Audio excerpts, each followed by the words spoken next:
un truc qui revient souvent dans les débats contradictoires, dans les débats conflictuels entre musulmans activistes se revendiquant modérés, etc., et la sphère islamo-critique, les critiques de l'islam, et les diverses alliés, enfin les divers associés de cette sphère.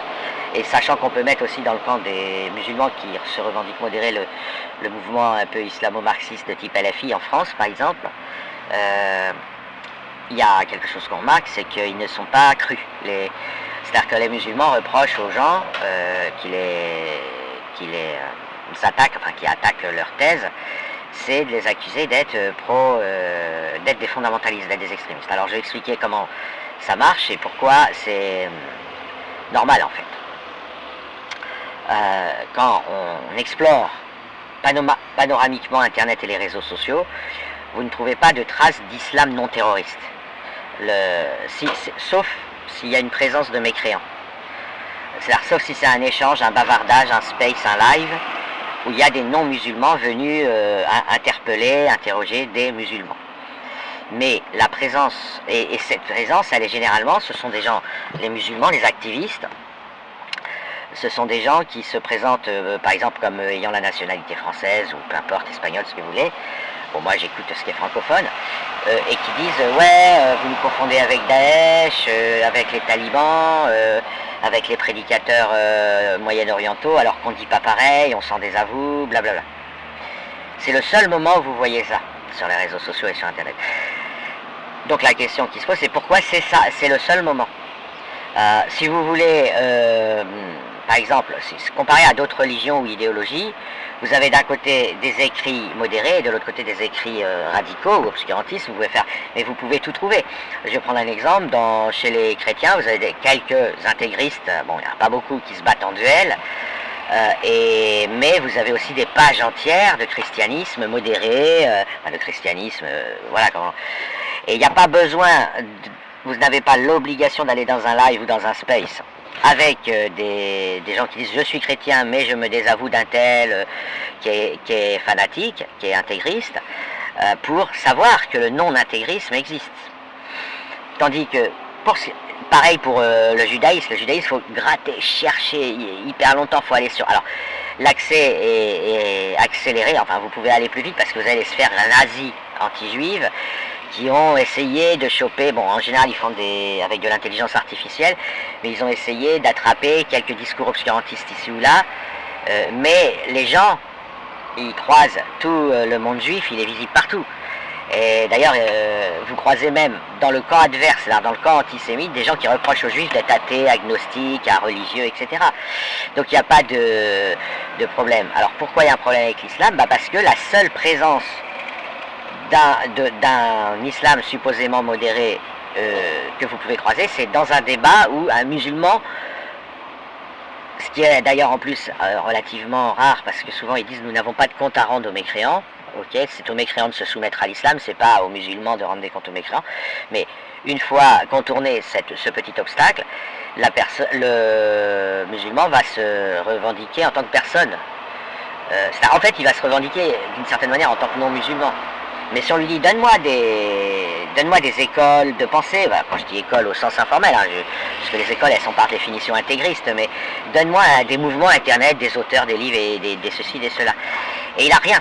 Et quand il va éventuellement chercher, il va livrer des écrits d'apostats de l'islam, c'est-à-dire de gens qui sont soit ils ont apostasié de manière explicite, donc évidemment ils ne sont pas musulmans, soit ils sont accusés, ils sont takfirisés, c'est ce qu'on appelle, c'est le mot utilisé, le mot traditionnel, ils sont sortis de l'islam par leur coreligionnaire. Du coup, ce premier élément, et ça c'est un constat absolument général, si vous allez sur TikTok, si vous allez sur YouTube, si vous allez sur Twitter, le seul islam, en dehors du musulman qui dit on n'est pas tous des terroristes, blablabla, si vous allez ensuite, vous vous dites, bon bah je vais vérifier, je vais aller écouter les musulmans entre eux, ou les musulmans seuls, et là, le seul islam que vous allez croiser, c'est celui de Daesh, des talibans, des mollahs iraniens quand c'est chiite, enfin bon après il y a les nuances chiites, sunnites, mais vous allez croiser l'islam monstrueux qui est dénoncé par les islamophobes, les islamo-critiques, mais surtout par les musulmans qui prétendent dire nous ne sommes pas comme eux. Mais alors pourquoi vous produisez pas un système de pensée, des livres, des associations, voilà. Ensuite, évidemment, ça peut abuser les gens qui connaissent pas le sujet, parce que il y a beaucoup de gens qui s'y intéressent pas, ils attendent que leur fille passe en tournante pour essayer de s'opposer ou de subir une fatwa parce qu'ils ont blasphémé, et donc souvent les gens sont un peu incultes, ils disent bon, je vais faire confiance, voilà mon voisin de palier, la personne avec qui j'ai bu un café ce midi, et à juste titre, hein, je suis pas en train de dire que les musulmans modérés sont sous taquilla, je suis pas du tout en train de dire ça. Je vais expliquer précisément ce que je dis. Mais quand on s'y connaît, donc je renvoie, hein, j'ai fait des vidéos là-dessus, au chantage à l'enfer, générant un pari pascal neurologique, on comprend très bien ça. L'islam ne va pas se fatiguer à produire des penseurs ou des écrits modérés, puisque de toute façon il n'en aura pas l'usage.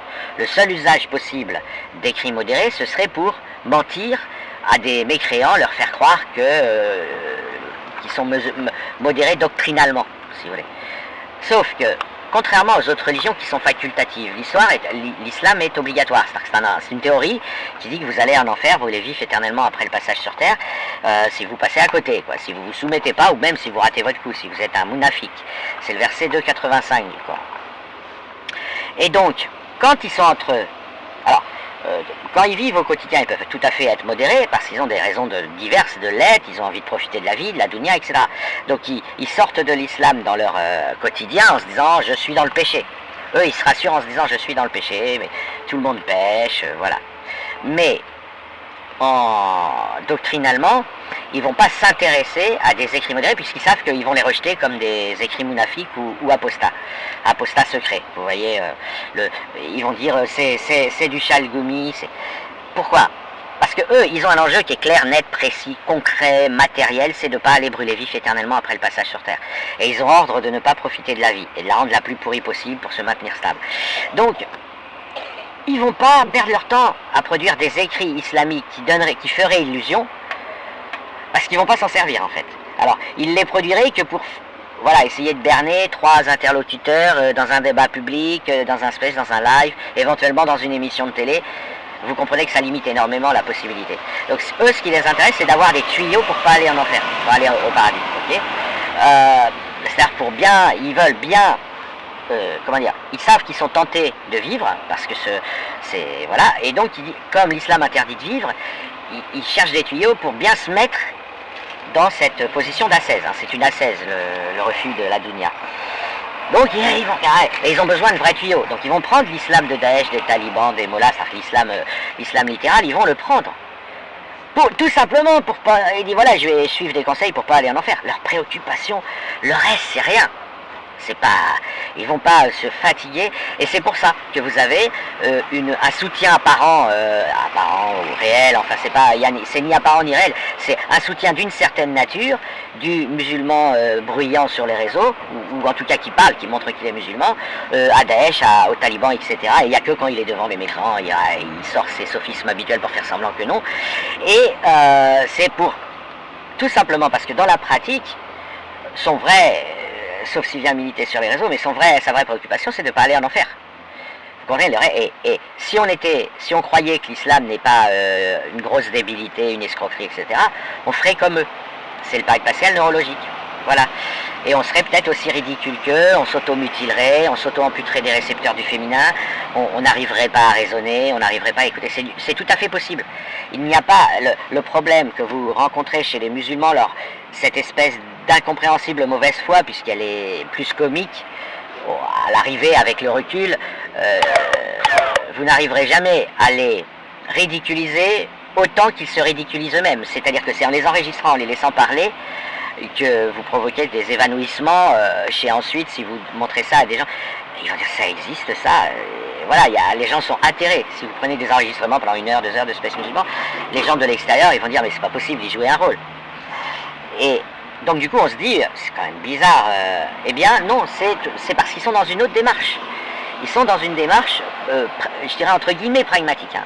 Et le problème, c'est qu'ils croient à l'islam, c'est pas leur personnalité, parce que leur personnalité, elle est détruite par leur lutte contre les baisses de foi et le pari de Pascal neurologique qui va habiter ensuite tout leur corps. Hein. J'en ai expliqué, même une cellule du pied les rappelle à l'islam, parce que contrairement à ce qu'on croit, les cellules, elles n'ont pas une connaissance autonome, donc si son proprio, en quelque sorte, lui induit la peur de l'enfer, la cellule elle-même, elle n'a pas envie d'aller brûler vif dans l'huile bouillante, et donc ils guérissent leurs cellules de la peur de la mort, mais ils la remplacent par une peur de l'enfer, et ce qui modifie leur organisme, c'est ce qui les rend très très instables et très... Bon, j'ai qualifié ça de maladie, mais peu importe, ce sont des mots qu'on met, et c'est pour ça que dès que vous partez, par exemple si vous laissez un space ouvert, au départ il y a quelques non-musulmans, etc., puis au bout d'un moment il n'y a plus que des musulmans, et soit ils déconnent, ils essayent de se détendre, donc là on passe en mode sans contenu, soit ils vont se mettre à parler d'islam, et ça va tout de suite être l'islam de Daesh, des talibans, de faut tuer tous les juifs, faut exterminer, etc., même si parfois ils prennent des pincettes pour... pas parce qu'ils deviennent subitement radicaux, mais parce que leur doctrine, ils veulent pas passer à côté au moment du jugement dernier. Ça veut pas dire qu'eux, ils vont aller forcément faire le djihad guerrier, parce qu'ils se disent, il y en a d'autres qui le font, moi je soutiens en arrière, voilà, dans les rangs arrière, je soutiens, je suis dans la logistique, je suis dans le secrétariat, etc. Mais leur objectif, il est d'aller au paradis. Voilà, c'est aussi simple que ça.